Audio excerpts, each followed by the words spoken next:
مراجعة مسلسلات رمضان.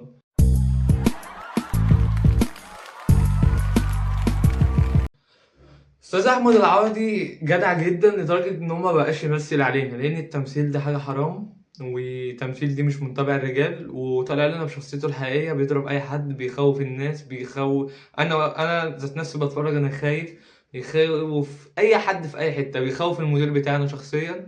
أنا سألت المدير وقال لي اللي هو بيخوف.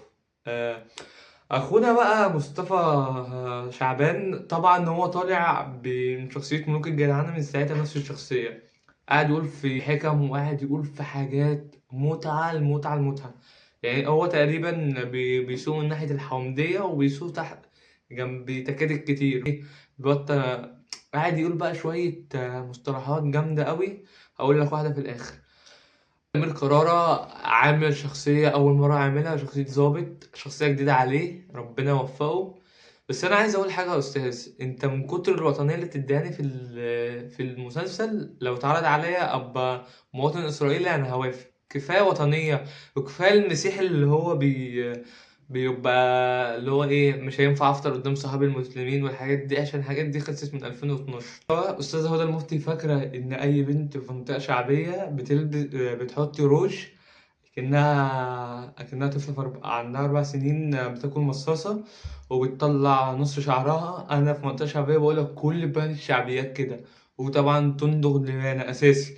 يعني هنا ما نضغتش اللبانة وما استحمتش بقالها أسبوع تبقى مش بنت شعبية. أحمد مالك أنا لسه مش عارف إيه الفرق بين ده وولاد الشمس، غير إن هو مش طالع يتيم. واستاذ يوسف ادريس طبعا كل يوم يطلع لنا في فيديو ازاي حضرت احمد مالك. انا زي استاذه مي عمر، حضرتك كفايه كفايه شخصيه محمد رمضان دي.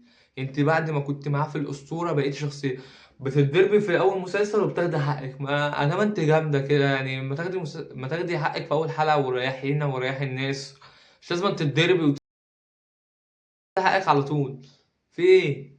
والراعي يا جماعة الشباب، مش كل ما افتح فيديو لفخر الدلتا الاقي يقول لك ده حصل فيديو على التيك توك بس بالعرض.